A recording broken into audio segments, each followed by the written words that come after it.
Where are my Jake Gyllenhaal fans at? Well, here's one of them. Jake Gyllenhaal has a new movie out called The Guilty on Netflix. Let's dive right into it. This, of course, is another knee jerk reaction, and this will be a shorter review of my said knee jerk reaction. Knee jerk reaction of The Guilty. This is a movie that immediately gripped me from the beginning. But let's backtrack a little bit.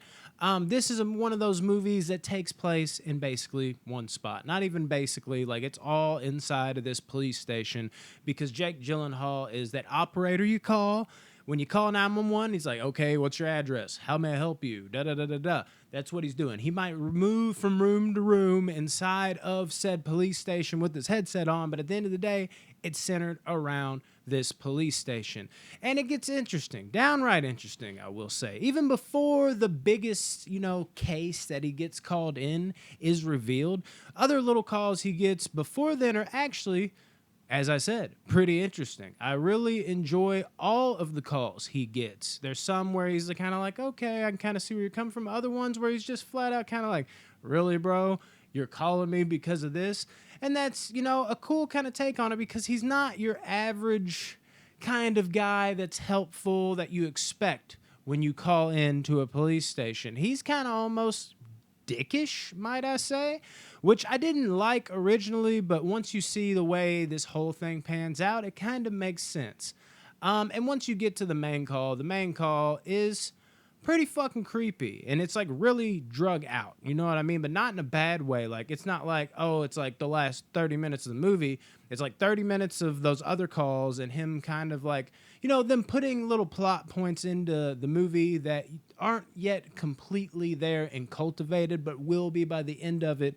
And then when you get that plot point of, the plot point of all plot points, the movie and what it is, him on the phone with this person, and he's trying to work his way through what's going on with her, it is downright creepy. You're wondering, like, holy shit, like if this person hangs up the phone, what if this person finds something out? What is going on over here that's also connected to this? I'm trying to be really brief because I actually didn't watch the trailer. I don't want to give too much away, but just know this shit is flat out intense once it gets going.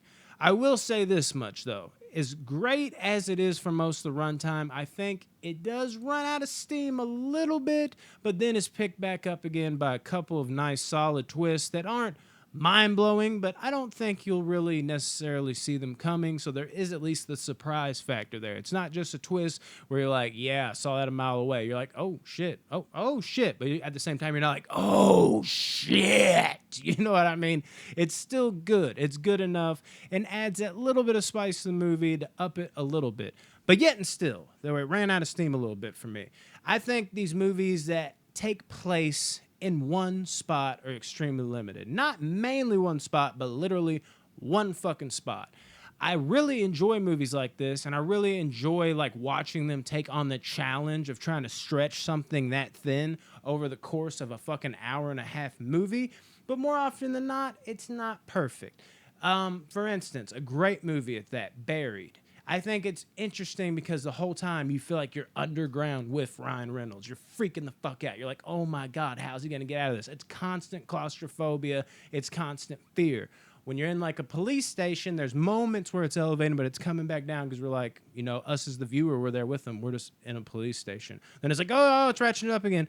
When you're in a movie like Buried, where it's taking place in one place, the whole time you are uncomfortable. So that got stretched thin a little bit. Again, hats off to them for like trying to make this be something in one spot, and then I will say do a good job of it, but overall it's still not perfect. But again, most movies like this aren't, and I enjoy watching the challenge play out on screen, and this is still probably one of the better ones, and that twist does elevate it. Jake Gyllenhaal gives a great performance. Everybody that he's like on the phones with and stuff like that, I guess you would call it voice acting at this point. They might as well be voicing a cartoon character because they are voice acting.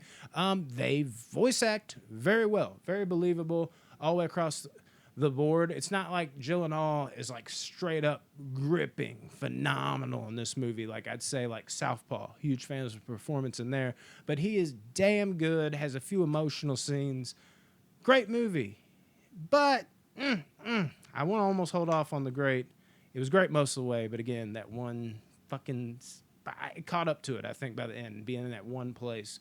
But still, very solid, worth your watch, worth your time. Go to Netflix and watch The Guilty. 7.5 out of 10. Damn good movie. Peace.